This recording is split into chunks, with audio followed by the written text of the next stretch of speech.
hello, and welcome back. Oh, I like the double hello. Thank you. That's fun. Hello, hello. Hello, hello, hello. This is Glad We Talk podcast. What's up? What's up? That's fun. It is fun. I'm Tori, I'm Chanel. and we're so glad to be here with you today. Yeah. It is, I guess, officially February 1st.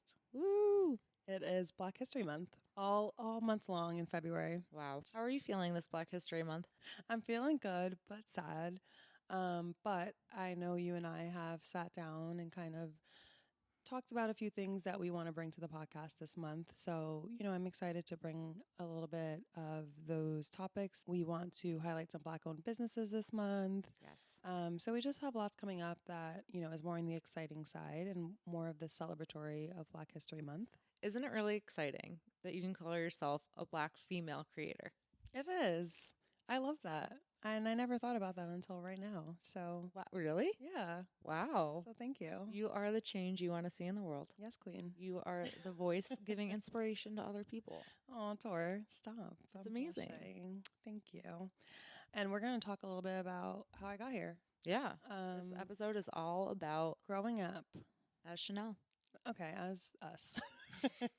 We're going to focus on both of us. But yeah, I think we want to highlight a little bit of our childhoods and, how it was for me growing up multiracial, as I'm Black and Hispanic. So I think this is a topic that I'm a little bit excited to talk about, but also, I have a lot to say on it. But first, I think we want to touch on something that is very sad and upsetting. Yes. On January 7th, Tyree Nichols, a 29-year-old Black man, was pulled over by 5 police officers for reckless driving, and this turned into an altercation where he ended up fleeing the scene, and police later found him and beat him up so brutally that he unfortunately passed away. And recently, the body cam footage was released of this incident, and it's all 5 officers have been fired and are currently being charged with second-degree murder in addition to other charges. It's just another really, really, really sad example. I'm at a loss. Yeah. When I first heard this story, obviously it was extremely heartbreaking. It was really upsetting to read yet another story about this. Right. What was really jarring, I think, was reading some of the words from his mom. She just was saying, like, what a kind person he was, kind-hearted. He was a photographer. He was a skateboarder. He was a dad. And he was just trying to drive home. And this unfortunately unfolded before he can get home. And just hearing how forcefully the officers approached him, they didn't even give him an opportunity to explain anything. And not that he had anything to explain, but they didn't even give him an opportunity to speak. I think he was so confused when they came up to him. They pulled him over for reckless driving. They pulled him out of the car. They pulled him out of the car. He tried to run away and they caught him. He was trying to run home. Yeah, he was only a few blocks. I think it said 3 blocks. I read a few articles from his home. So obviously he was scared and trying to run home. Yeah. And there has not been any change. I think that's the most sad part is we keep fighting for this. Something happens. We fight. There's protests going on. There's people advocating. There's people having these conversations. People in solidarity on social media, and nothing is changing. Right. Nothing is getting better. It's the same result all the time. Different person, different loved one, different human, different Black man. And it's just upsetting that we have to continuously read about these things and see these things happening. I mean, I didn't watch the video because it's way too hard to watch, but I think it's just to prove, what happened, because they knocked on his mom's door and gave her a completely different story. Right. It's just mind-boggling that this is a continued problem that we see and we keep seeing in the news about police officers. And in this case, it was 5 Black police officers. So, typically we see it was a white police officer, and it becomes an immediate race problem. This still is a race problem, but it's also showing that there are problems within our police system. And I'm not saying all police officers are bad. There are police officers that are doing their job to the utmost degree, and they are there to truly protect people and help people. But there's something where force and violence and aggressiveness is being used towards Black people that isn't necessary. There was no degree of like human empathy. There was no degree of like, this is a person. You know, he lived a full life. He was a kind man from, you know, all the things that I've been reading. And it's just so sad that he won't get to live his life because Right. these officers had no regard for it. And he's around he was around our Yeah, age. he was 29 years old. That's awful. His life was cut too short. Now his son is going to grow up without a father.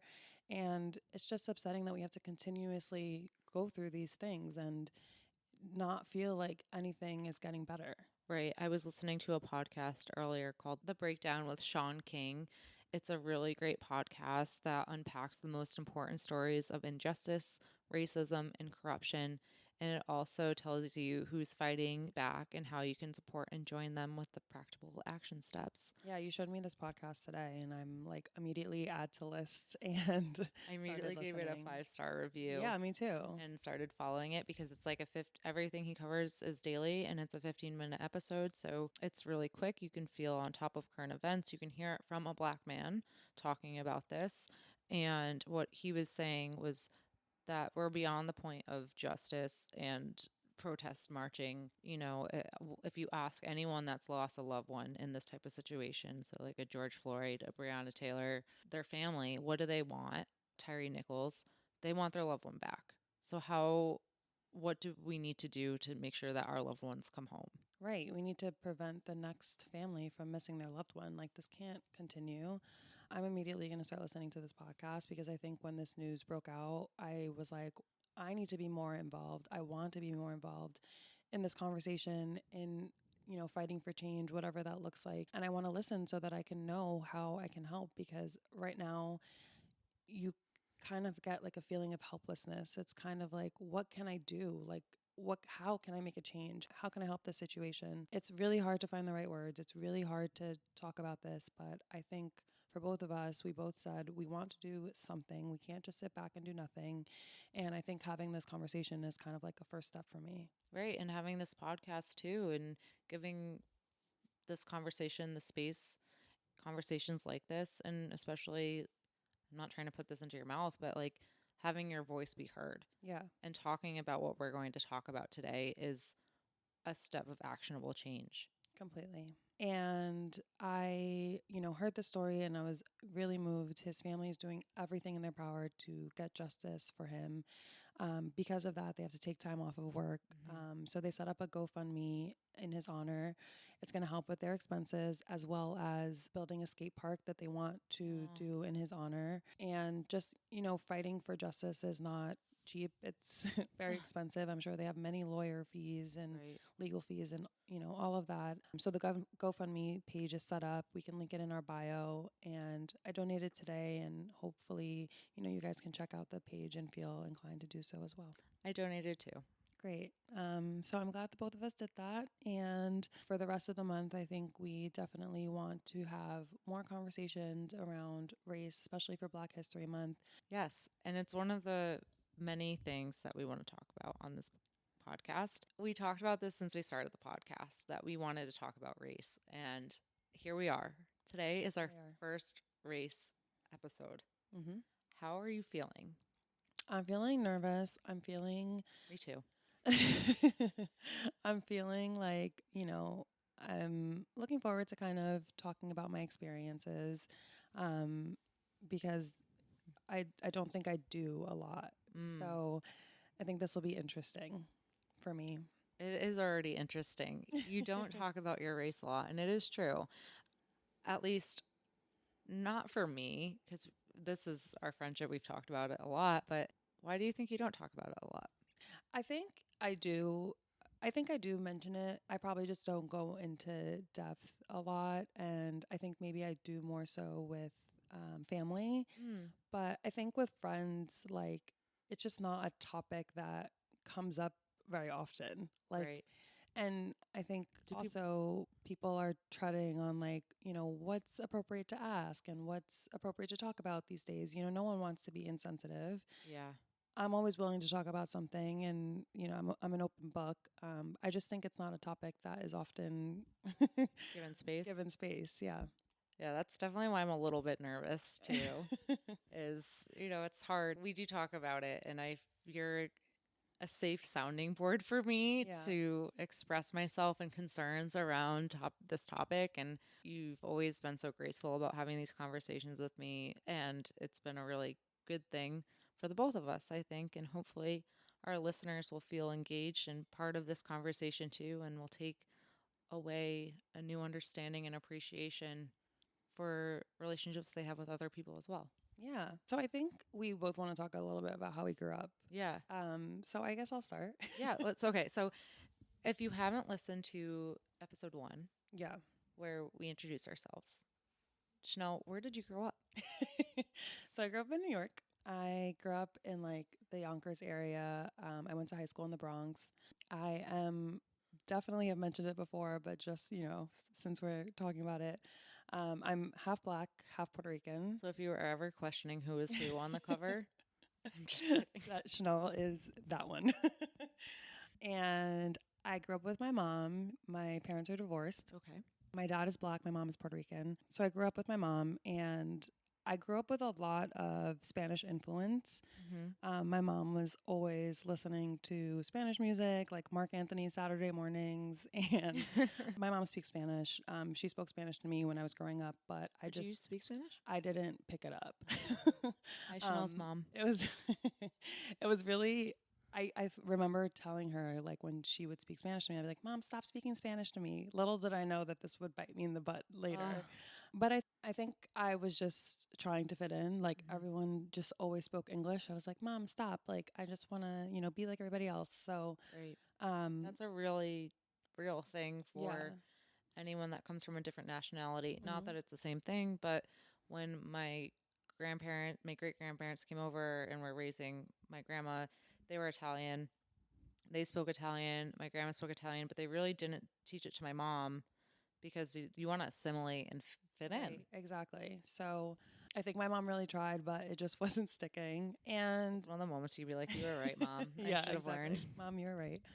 And I went to elementary school, and everything was great. Like I kind of grew up with kids since from the 4th grade through 8th grade. Like I went to school with all the same people. Was it predominantly It was Hispanic, predominantly It was the black? mixture. Okay. So Were there a lot of white kids? There were actually. I went to elementary school in the Bronx as well. It was definitely a mix. There was Hispanic kids, there were white kids, there were black kids. Like it was very diverse. It was a Catholic school.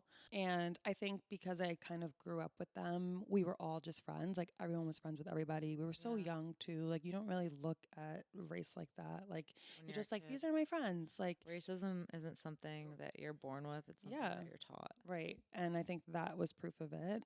We just had fun together. That's great. And then when I got to high school, kind of shifted. Why was that? High school's a hard time for High school is a hard time. I went to an all-girls Catholic school. Me too. Oh my God, look at us. Yeah. Uniforms all the time. Yep. And it was very like Hispanic girls, black girls, and then white girls. Like everyone had their own group. It was very interesting. And did the groups commingle? Was there They did, but I think for the most part, like if you looked at like the breakfast or lunch table, everyone was sitting with their groups. It was very crazy. The lunch tables tell it all. Yeah, exactly. So for me, it was really hard because as I mentioned, I'm 2 races and I didn't really know where I fit in. Like, oh, interesting. I didn't sit with the black girls. I didn't sit with the Hispanic girls. The Hispanic girls all spoke Spanish, so they would just speak Spanish to each other all the time. And you're like, Mom, and I'm like, I'm Mom. a teenager. You were right. So for me, it was just really hard knowing where I fit in because like I said, I grew up with so much Spanish influence that I felt very Hispanic. But here are these girls, speaking Spanish and upholding their culture, and I felt like I couldn't do that. So, did you lean more towards the black girls? Like, no. Oh. So in high school, I had like 2 friends. Chanel. One of my friends, she was actually Puerto Rican as well. And then another friend, I became friends with her through like a talent show later on. And then I kind of like naturally got like a friend or 2, but like I wasn't by any means sitting at a table with 10 people. Like it was always like 1 or 2 people. And if you know the Chanel I know now, it's It's a very long table you're at. Thank you. So, it was just weird for me. I think I was just trying to find out more of who I am and how I could fit in. I was very excited to leave high school. I could not wait to go to college. And I think once I got to college, I mean, that's a whole nother conversation, but Yeah. I think I really came into my own in college.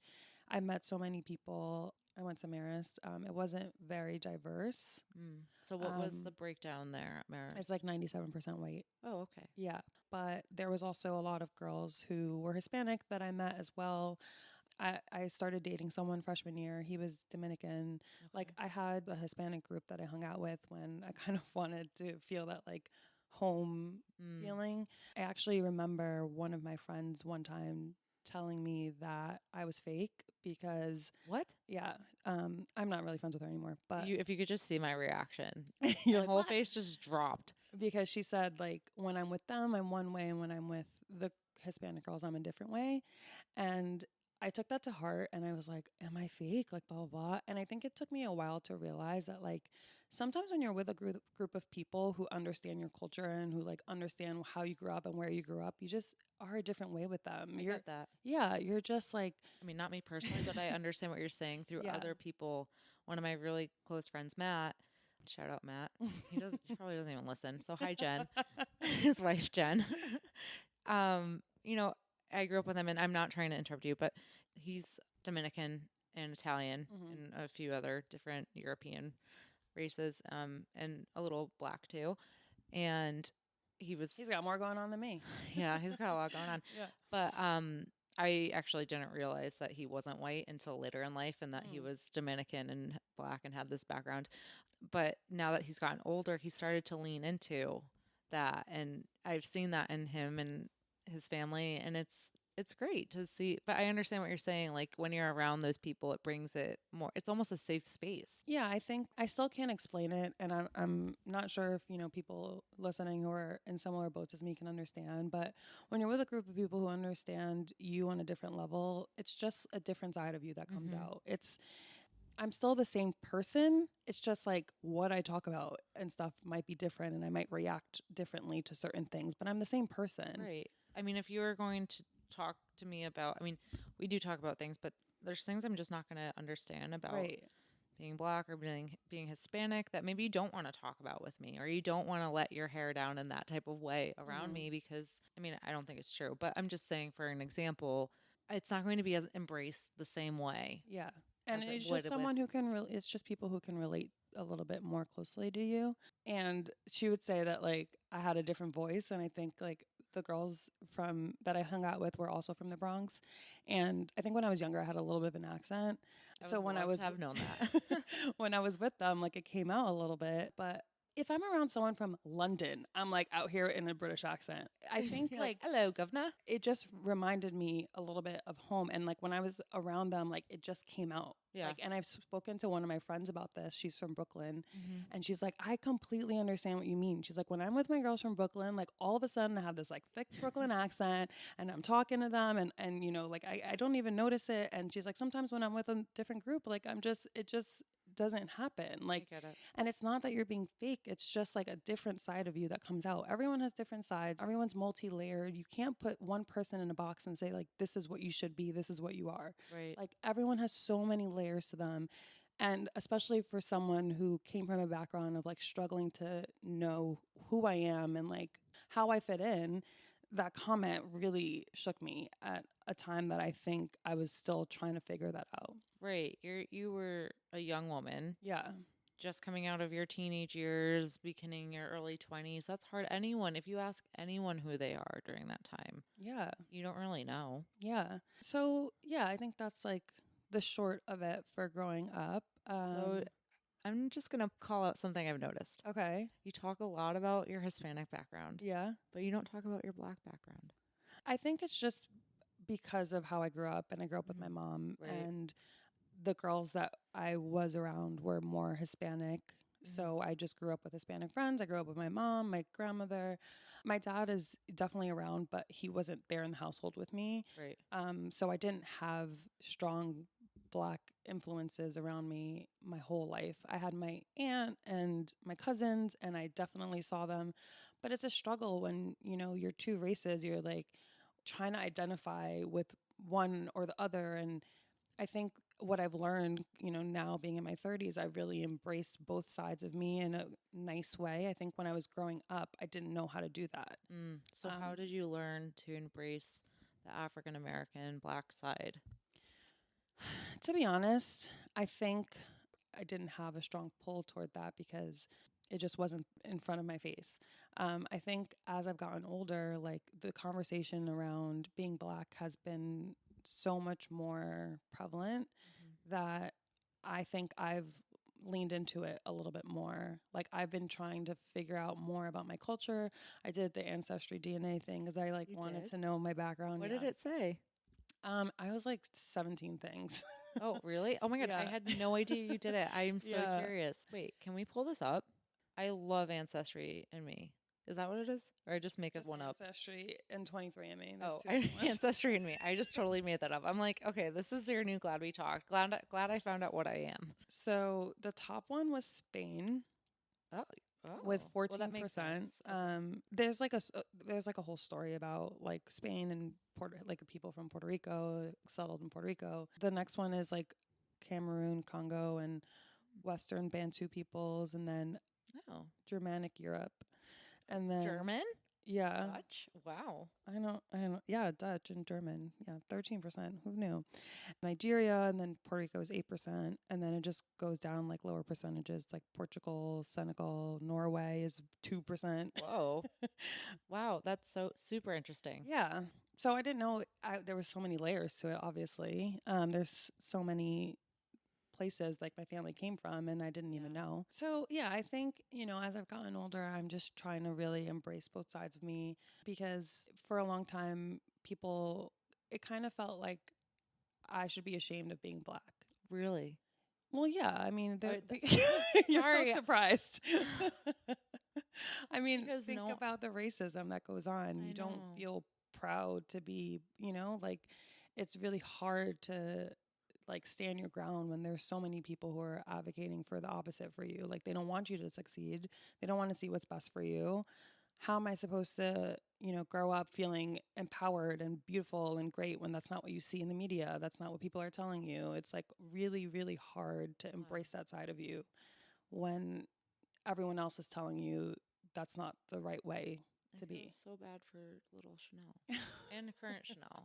That's, Yeah, but current Chanel is I mean, honestly, you're thriving. yeah, I'm very proud to be Black. I'm very proud to be Puerto Rican. I'm proud to have such a diverse background. I truly am, and I got here. It took a long time to get here, but I'm just so happy that I did because I'm so happy with myself now. And hearing you say this, I think as an outsider just listening, again, I have no experience of being a person of color, but it sounds like you created what being a Black woman means to you, and no one can take that from you.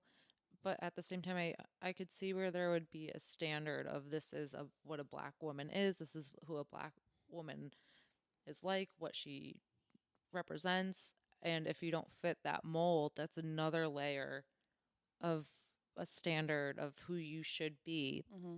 And if you're not that, that's really hard. So, I think nowadays you're seeing a lot of people who are multiracial, and I don't think that that was happening when I was growing up. So I'm glad that, there's more representation out there because I think it's necessary for people to feel comfortable in who they are. And I don't want to speak on behalf of everyone. I'm just speaking on my experience of how I felt growing up and how it was growing up for me. right. And I appreciate you sharing that with us. Thanks. I mean, how about for you? You grew up in Connecticut and you talked about Matt a little bit. And were you guys friends from when you were small? Oh my God, I love this. Matt's going to be so happy.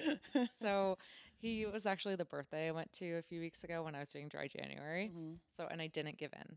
But So proud of you. thank you. But Matt and I have been really close friends since we were in preschool. And my mom and Mimi, his mom, became really close. So Matt and I have stayed close all through our childhood, teenage years, adult years. And we did not have diversity where we grew up. We grew up in the middle of a cow town, so very rural.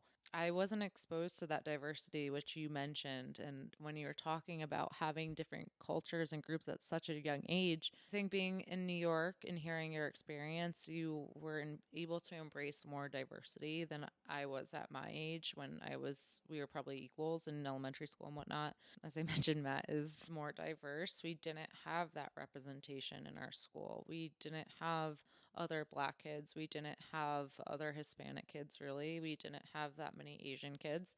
So we were a very white demographic. And it wasn't I'm not going to say like it was intentional.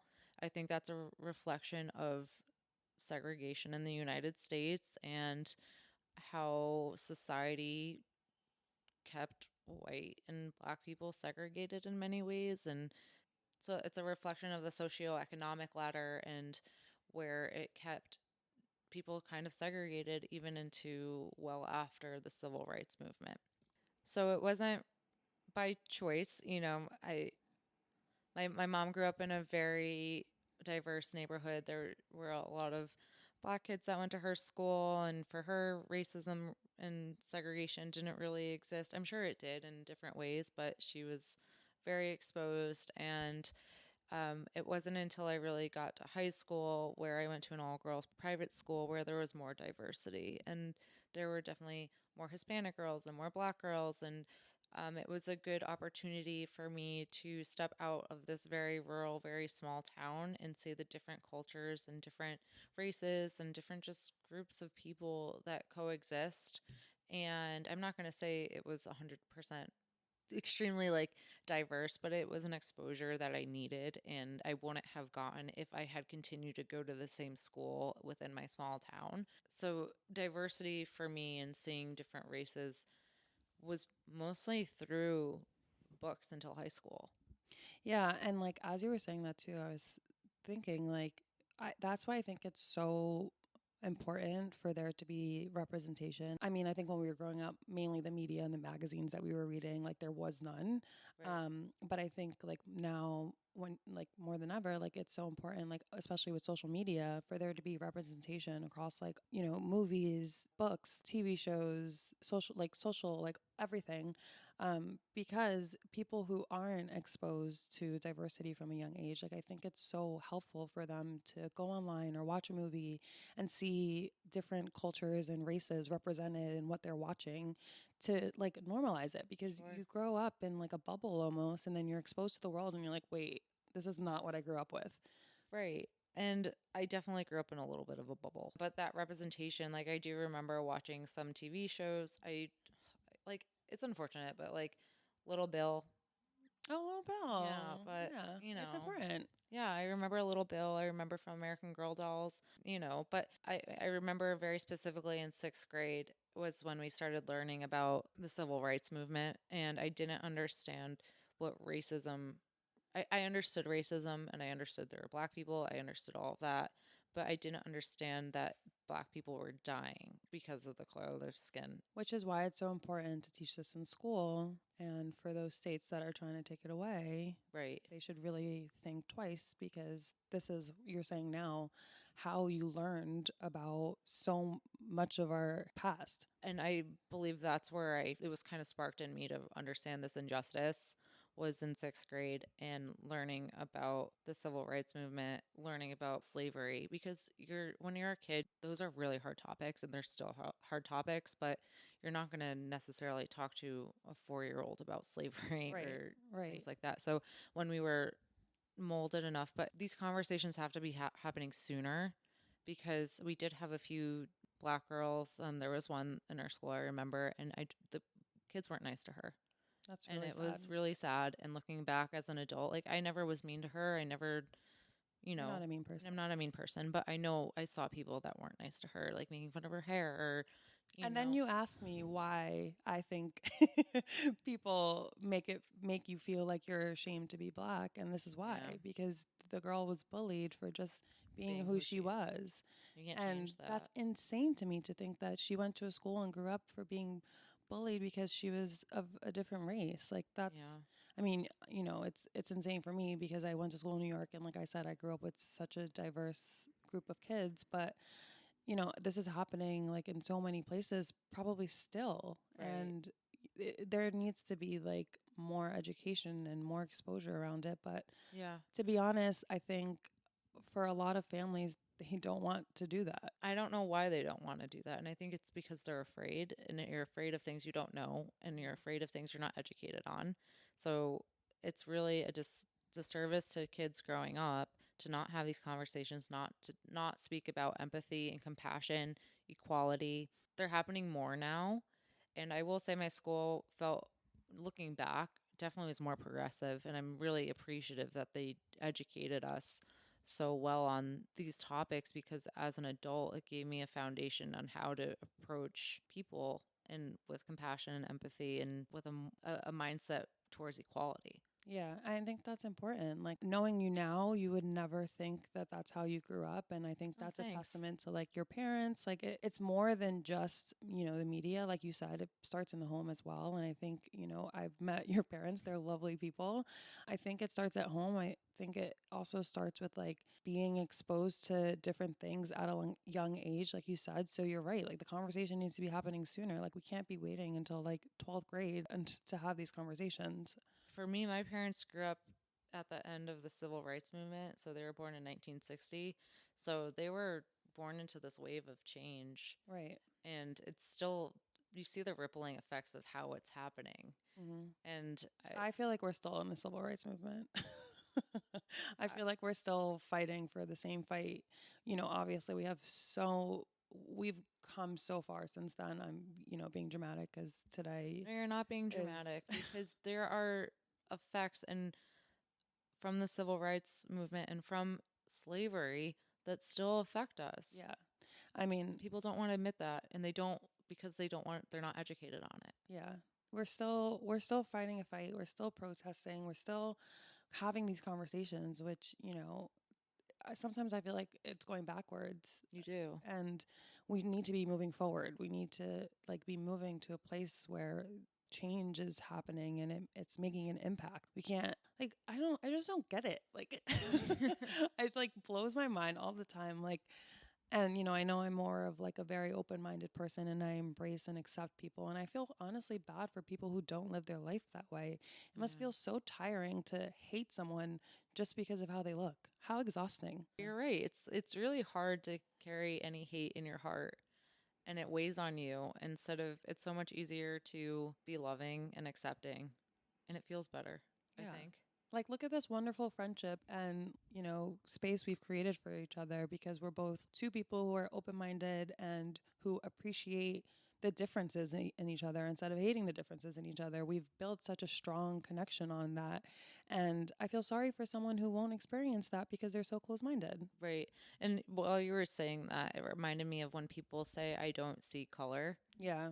And because I could easily see that for our friendship is like what that means, if we were to say that, is that I see beyond our skin colors and I see you as a human and for who you really are.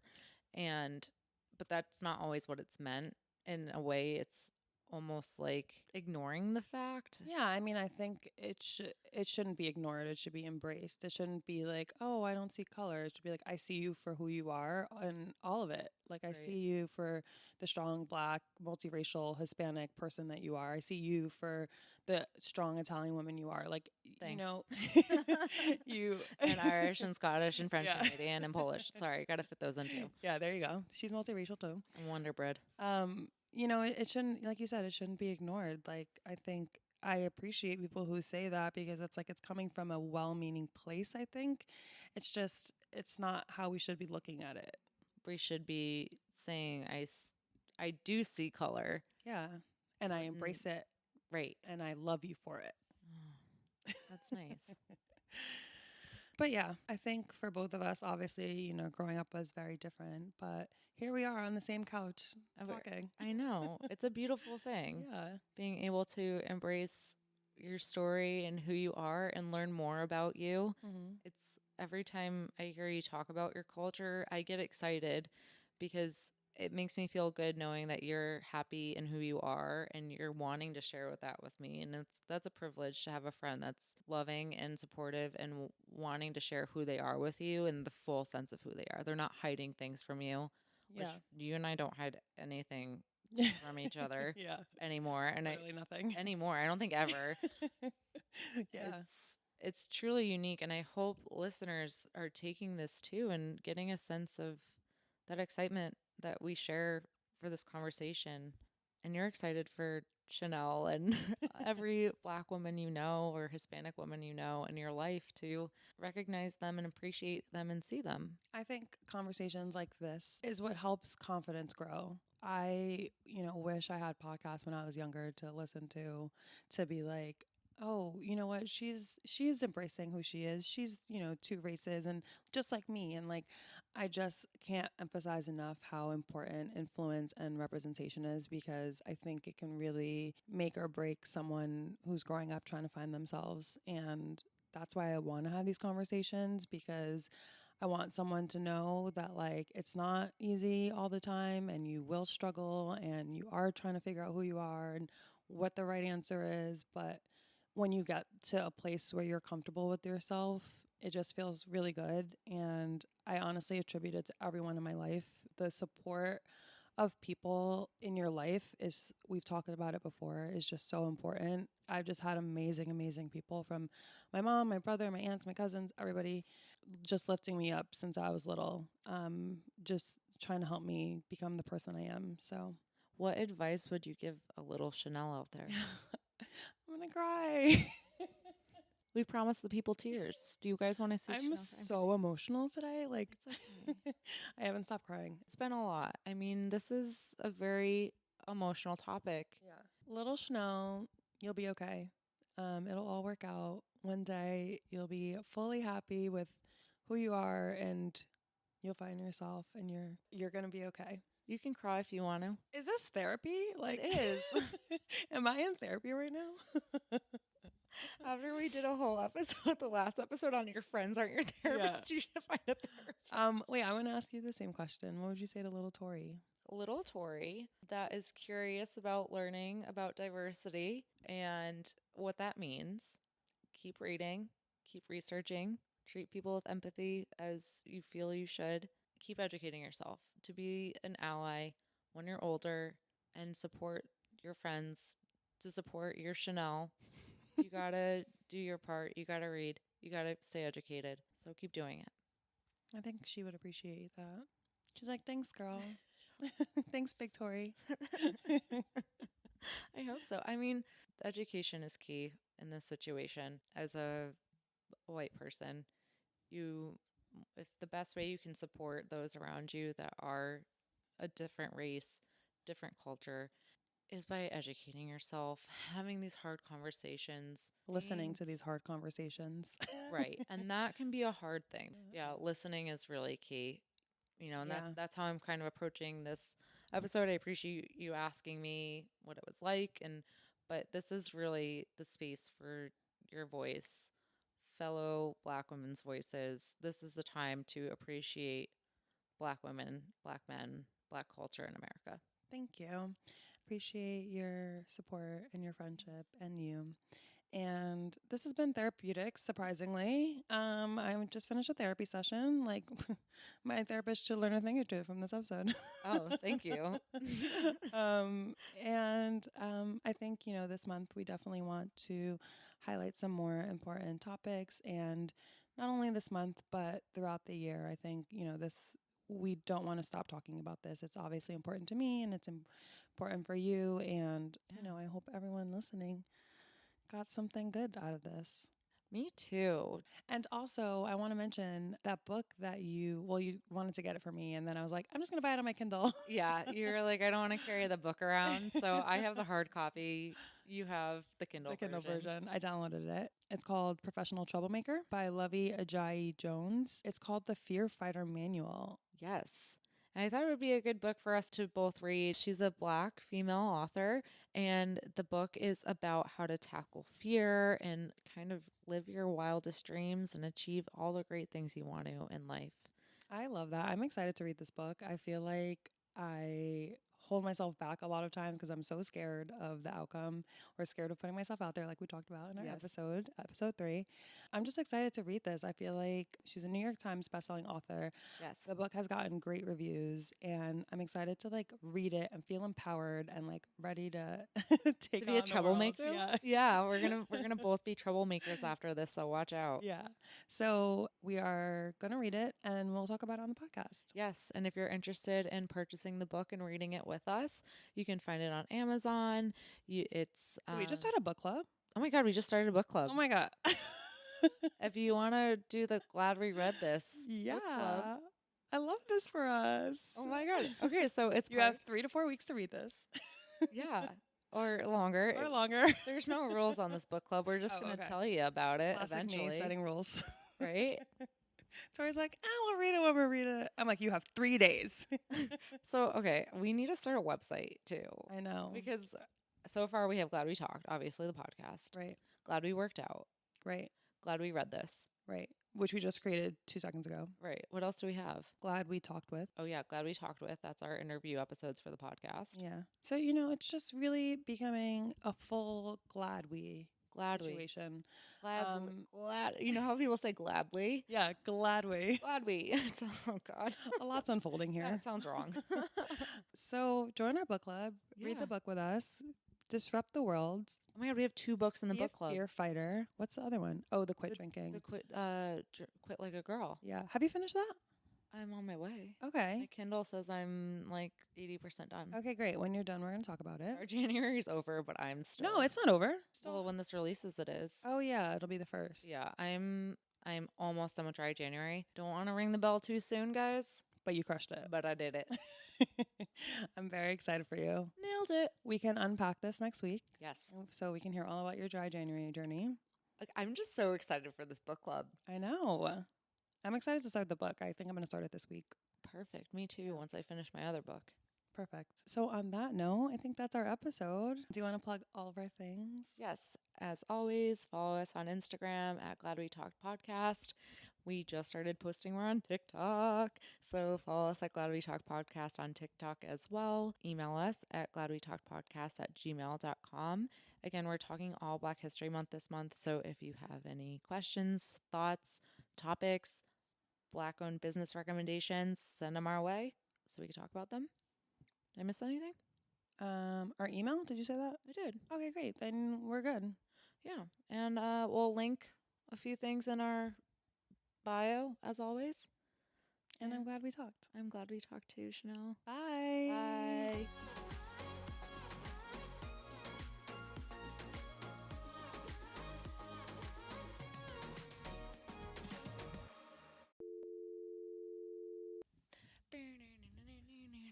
Take forever. No, my ankle hurts. I'm the problem, it's me. Yeah. Always rooting for the anti-hero. I'm airing out our dirty laundry. Sorry, I just went on a tangent.